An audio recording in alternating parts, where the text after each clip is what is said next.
Hello YouTube! Now, cycle formers. Transformers that turn into motorcycles. They don't have what you'd call an illustrious history. In fact, the earliest example of them I can think of, the Protectobot Groove, is possibly one of the very worst Transformers ever made. He's one of the Scramble City combiners. He forms one of the limbs of Defensor. And he's a hideous piece of work, even amongst the Scramble City Combiner limbs, which are generally pants. He's just shocking. He's awful in every respect. And most of his sibling Generation 1 cycle formers don't exactly cover themselves in glory either.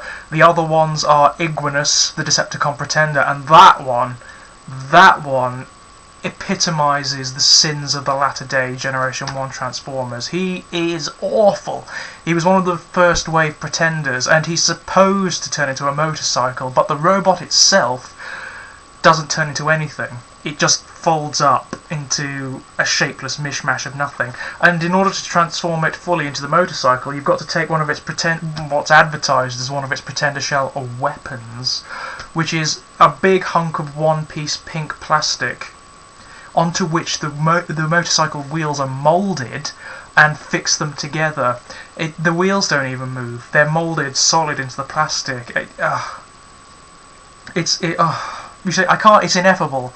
I can't even articulate just how awful that Transformer is, which is a shame because its Pretender shell is actually pretty much okay.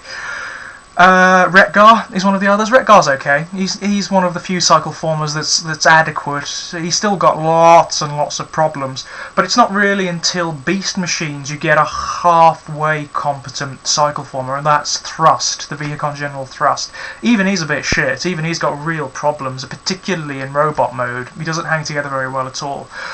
I'd say the very first competent cycle former comes from the animated line, and that would be the Autobot Prowl. He does have one or two very, very niggling issues in robot mode, but he's a very, very cool Transformer indeed. I would suggest checking him out.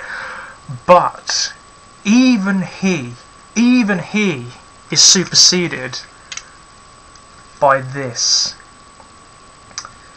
This is Transformers Animated Oilslick. And he is in many respects the Decepticon equivalent of Prowl. There are rather curious little features that are very, very similar. I mean, we know from his bio on the back of his box that he shares a relationship with Prowl. Apparently they're both martial artists. They both know a Cybertronian martial art called Circuitsu, which is actually a nice reference to Generation 1. The Decepticon Pretender Bugley was the reigning master of Circuitsu in Generation 1. And apparently these two trained in it together.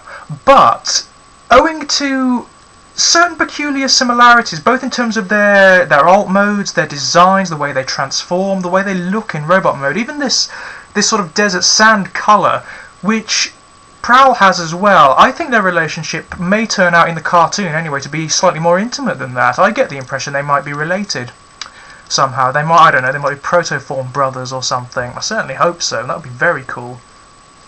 But yes, this is, without a shadow of a doubt, the best motorcycle Transformer ever made. And it's also one of the best Transformers animated toys. It puts all of the other deluxe animated toys to utter shame. There is absolutely no indication in this mode that it even is a Transformer. It looks just like a toy motorcycle. And what more do you want from a Transformers alt mode? No kibble whatsoever, no visible face syndrome, no limbs and bits and bobs sticking out all over the place. It looks just like a toy motorcycle. It's amazingly good. And Tatamus, I don't know why, but this suits you, sir. This suits you. You've got to get this guy. I think you'll like this one. And not only does he look stunning, but he epitomises the Transformers animated design aesthetic. Up until Transformers Animated, all of the Transformers toy lines following Generation 1 were all about detail, detail, detail. How much detail can we cram into these things? Animated takes it in completely the opposite direction. It's about minimal details effectively applied, and it doesn't always work. There are some conspicuous examples of Transformers in the animated line that look shite, as an example. I mean, all of the Optimus Primes, every single one of them in animated looks shocking. They look like Fisher-Price toys. This is a prime example of how the philosophy can be applied very, very, very successfully. It doesn't have that much detail, but what there is works so bloody well. I mean, I love in particular that ram skull on the front of the bike. Oh, it reminds me a little bit of Skeletor's staff from Masters of the Universe, but it makes him look so incredibly threatening. This guy, I mean, another thing that I love about this guy is a lot of his character comes through in the design of the toy and in the colour scheme. He looks rugged, like he's well used to inhospitable terrain, and also kind of threatening. I mean, from what we've seen of Oilslick thus far, we know that he's a bastard. He's going to be one of the really, really bad Decepticons. We don't know a great deal about him. We know that he's a martial artist. We know that he specialises bizarrely in vehicle-to-vehicle combat. We also know that he's some sort of biochemical engineer. He specialises in viral and chemical warfare. We've already seen him put that to bloody fantastic use in Transformers Animated, where he only appears in a couple of scenes in the episode Transwarped, but what he does and the way he carries himself, he's instantly found a place in most Transformers fans' hearts. In just those few appearances, I certainly hope they keep up that level of raw cool for him. Right then, on to the transformation.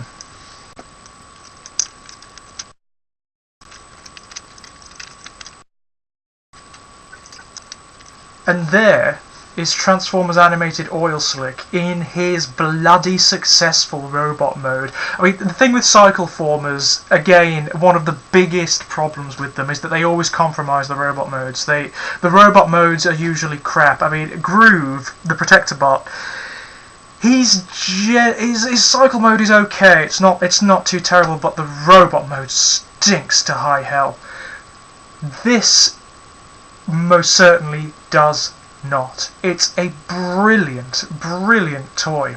I particularly like the way he becomes so tall and lanky and how long his limbs are. That's a bit schmexy, actually. I like that a lot. Also, his general build, the way he's kind of gaunt around the belly area, it sort of fits his character.